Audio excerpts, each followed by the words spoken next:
Now, Pilgrim PT says no players on that pitch yesterday wanted to lead that team. How you're doing? Welcome to another 20 minutes of Argyle chat. I hope you're all doing well. Lots to chew over this week. Are we lacking leadership on the pitch? Questionable tactics at home against Peterborough? Are we trying to score the perfect goal? And we said goodbye to a CEO just before that game started. What are the ramifications for Argyle there? Plus, which one player in the team deserves more credit than we've been giving them so far this season? Thank you very much for joining us. If you just across the channel, my name is Mark, I'm a neutral, and we are reviewing all Plymouth Argyle's games this season in League One. We've got two people who travel the country far and wide to watch the mighty Argyle. Chris and Reese are back with us. Let's jump straight into it. Chris, let's start with the news that broke before the Peterborough game. Then, he's gone. Very much a Marmite person, Mark. He's got his followers, but I would say the majority of people are quite happy that he's gone because an awful lot of the time spent at his job in Plymouth has been spent at his home in Liverpool. He's a working from home merchant, and he's very much a do as I say, not a do as I do person. For me, I'm hoping we can get someone better than what Andrew Parkinson was. Yeah, Reese has certainly divided opinion amongst lots of fans. Where did you sit on him? I think early doors. I think with the whole club, I think it worked. He definitely improved the place. I mean, the grandstand. I think we can definitely thank him for a lot of how it was set up and set up well, and the foundations were put in place for the whole of the corporate side of things, which brings in the money. It needed to work, but I think when you've been somewhere for, I think he's been here 7, maybe 8 years, things go stale, and it gone. The whole club's gone a bit stale the last couple of years. I think you've changed your manager, you've changed director of football, you've changed everything else in the club. Probably now it was the right time. After the summer wasn't the right time, but we've just finished the window. Now's the time to move on, say thanks, move on, and the rumor I've heard of who's taken over was Paul Byrne. He was at the fans forum the other week, and he definitely comes across very well. So let's see. I think if they can get the right person in, I think hopefully it's another person that can take us on to improve us again, get us properly into the championship. Okay. From boardroom level then to pitch side level, Chris, you were there against Peterborough, and this people were saying, do you know what? It's just like Argyle. This we beat Stockport, we beat Luton, and then lose to winless Peterborough. Argyle have never been more back to the pathetic you know what from before. Yeah, was it as bad as what you were watching 3 weeks ago? Oh, it's a roller coaster of emotions, isn't it? Supporting our club, Plymouth Argyle. You're up one week, you're down the next, and now we're down. We had our opportunities, Mark. We hit the bar twice. We had a goal disallowed, which was equally a good goal over the line. Why we haven't got goal line technology in professional football is completely beyond me. It was against us on Saturday, but it could be against any other team in the future.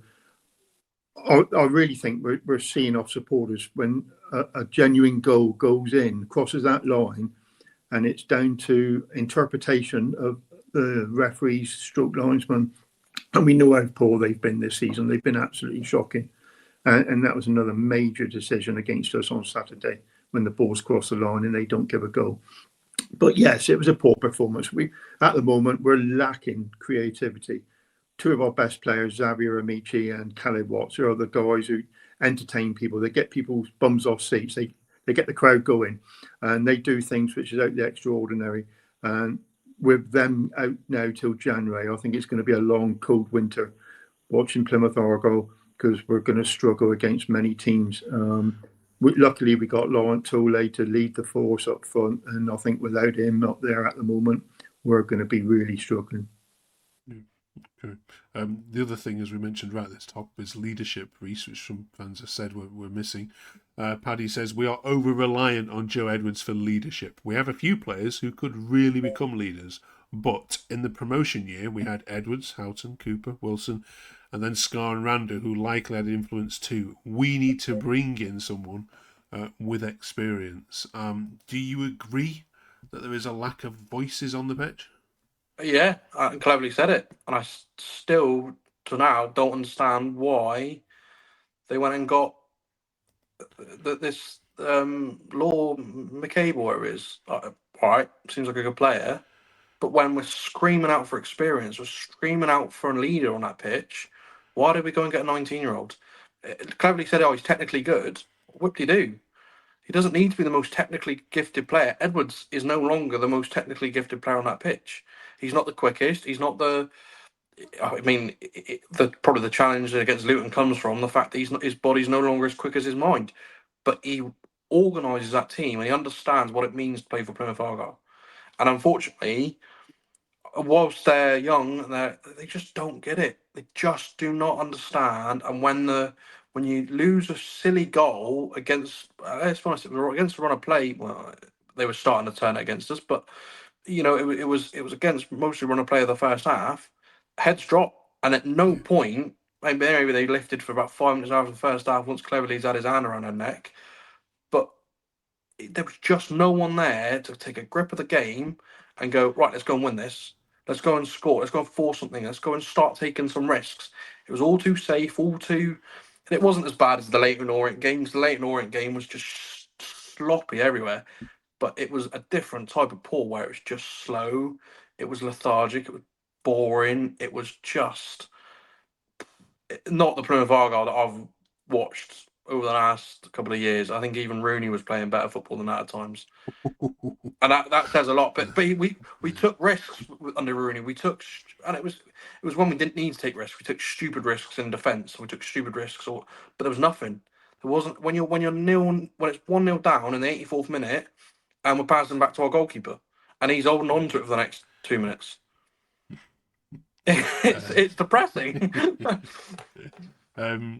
Yeah, cheers for that, Reese. I feel for you, I do. I mean, saw that result coming and thought, oh god, I'm not going to look forward to Monday. Because we were so high last week, Chris, weren't we? Peterborough were there for the taking today, says Rod Gust. They aren't a good team. Questionable tactics and a lot of round pegs and square holes. We didn't have the luck today, but to bring Pepo on when chasing a game instead of Asani, who has scored goals, is just plain stupidity. Yeah, lots of people starting to question some of Tom's selections and substitutions. Are you in that camp? I am regarding the Pepo. I think Asani would have been a much favourite option up front, to be fair. I mean, the guy has scored a couple of goals where Ben struggled. But I'm not questioning Tom's tactics at the moment, but he's got his hands tied behind his back. We've got so many injuries at the moment. I think the team picks itself. It's almost like got your boots and turn up and play. And he's struggling. We haven't got a list of players ready and waiting and willing to come in and take over. And as Reece says, regarding the captaincy, it's the same regarding that. We haven't got a leader on the pitch. And it proved Saturday. And like I said before, we're going to struggle if we don't start picking up points at home, because we're not picking them. We picked up some against Luton, but there's no guarantees of that on a consistent basis. And that's where we're going to struggle, consistency. Yeah. I mean, they say recently after, 8-10 games, the league starts to settle down. Liam says it's 2 steps forward, 10 steps back. Dreadful performance, wasteful, working on how to cross a football and pass forwards in training. He has no strength or depth on that pitch. How can you look at that and be happy? We can compete to go back up, and that's what I want to come to you. Do you want to change your predictions for the season? At this point, I'm happy not bottom 4, whatever it is. Oh. I really am. I think we've been sold a dream this season by the board and by everyone that we were going to be trying to go back up, and whether or not that's the board's fault or if the recruitment team have majorly screwed up here. And I think it's possibly the latter. I think they've just overestimated how many. Well, I appreciate we had to bring in 17 players when you have the turnover of players, but you can't just go and get a bunch of kids. You can't just go and. I think the oldest player on the pitch on Saturday was probably Boateng, maybe. I mean, oh no, sorry, Dale. Dale was probably the oldest player, and he's a lonely.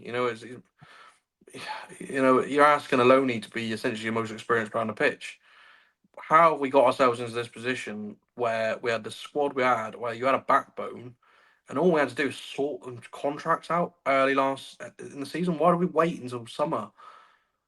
I think everything, it takes us so long to replace people. This CEO, who knows how long that'll take us, because it took us nearly 4 months to replace our head of recruitment. So, you know, it's painful. It really is. I think they've massively, from top to bottom, they've made so many mistakes in the summer, and it's just, I think there's enough there to keep us up. I really do. I think they will slowly become more and more consistent over the season. They're young lads. They're going to be inconsistent. There's going to be games where it just doesn't work and they run out of ideas. But that's where you need a captain, isn't it? That's where you need a leader to spur them on and help them and coach them on that pitch.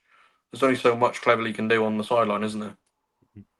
Um, he made a comment, Chris, in the postal centuries about we're going to have to handle being the favourites a lot better, which is a strange comment I thought to make. And of course that goes double this weekend because you're playing the bottom of the league again, only away from home at Burton. What does he mean by that? And is he got a point? Yeah, he's got a point, of course, Mark, because at the end of the day, we just won 2 in a row. We've beaten Blackpool and we've beaten Luton. And we're on a little run. And apparently they probably think that they only had to turn up Saturday because Peterborough were bottom of the league, conceded a lot of goals. But they came down with a game plan and they executed it well. We were unlucky in some respects. Like I said, hitting the bar twice.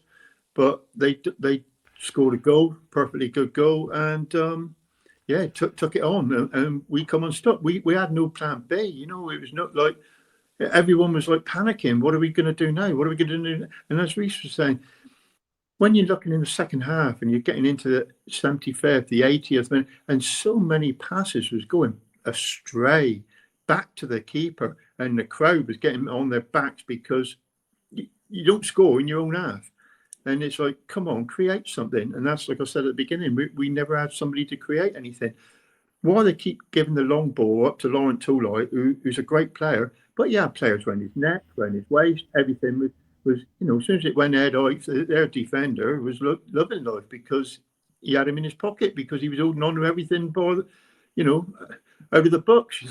It's unbelievable. I watched Toulai a lot, and he's been given a rough ride every game this season. They know what he's like, know what he can do, so he's a marked man, and we need someone else to help him out there as well.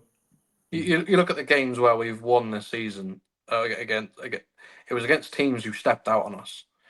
We can't break teams down if they're going to sit and camp back. And at the end of the day, I don't think, if I'm right in saying, if we've conceded first, we haven't even taken the lead or even drawn level in any game this season. We've only won from winning positions this season. Yeah. And it's because as soon as teams score, they sit back on you, and then we can't break them down. Yeah. So it's easy, isn't it? As I said earlier, that's where you miss your creative players. Yeah. You take a player who's got a moment of magic, a Graham Carey who's going to just stick it top to corner for fun of it. That's what we're missing. We're missing someone with a bit of special, and it doesn't have to be every game. Just someone who can do something out of this world, out of absolutely nothing, and turn a game on its head. Yeah. Chris, it's 9 played. You've won 3 and lost 6. There's only Peterborough that have lost that many. You're not going to be going down, are you? It's poor stats, Mark, isn't it? I genuinely think if we had a full fit squad, we'd be pushing halfway and upwards. At the moment, without that full fit squad, we're looking at midway and down. No, I don't think we will go down. I genuinely think there's going to be 3-4 teams that's going to be far worse than us come the end of the season. But I do fear that we're not going to have a great season where, like you said, we were promised a good season, top 6 budget, etc. But we're not seeing a top 6 team out there at the moment. Okay. All right. Thank you for sharing all that bit of the gloom with us. Fingers crossed for Burton. We'll catch you the other side of that. We've got a cup game as well, of course, this week. Finally, a bit of positive to see which one player, and you can help us out in the comments here, which one player has stood out the most for us this season, who hasn't really had as many plaudits as they should. Reece, could you give us a name? I think everyone that's been any use is probably being said over and over again. I think Talai, Boateng, Mitchell have probably had fairly decent. Ashby Hammond's had his moments where he's hit. I don't know if that's called form or what it is, but and then he lets himself down. I'm struggling, if I'm honest. So I think possibly, I genuinely would struggle. Possibly Ibrahim Boateng. Ibrahim Bradley Ibrahim. I think. I mean, he's got the plaudits the last couple of weeks, but I do think he's a good player in there. I think he's shown a few times he's a brilliant tackler. He wins the ball back so well. He reminds me of Panucci Kamara the way he wins the ball back. But yeah, that's scraping the bar a little bit. Okay, Chris. Yeah, I already had Bradley Abraham in mind prior to when Reece was mentioning it. I think he's been probably our most consistently good player that I've seen out there at the moment. Home and away, he's putting good performances. He just needs to keep a lid on things sometimes because he's always got a good booking in him. A bit like Wordu, they both got decent booking yellows and things in him. Okay. I don't know if you know, he got squared up to on Saturday. 2 weeks ago, he would have knocked that bloke out, but somehow he kept his cool this week, which was nice to see. Yeah, I think he's trying to learn from the manager. Cool. Right, thank you very much, you two. Thank you, of course, very much for watching. We're building a nice little Argyle community here, so if you can squeeze 15 minutes of Argyle chat into your week, we'd be really grateful. Press the subscribe button there, help us grow. I'm trying to get to 150 then this month. That'd be amazing. Right, thank you, Chris. Thank you, Reece. Thank you very much for watching. We'll see you in 7 days' time, the other side of Burton Albion. Catch you then. Thank you, Mark.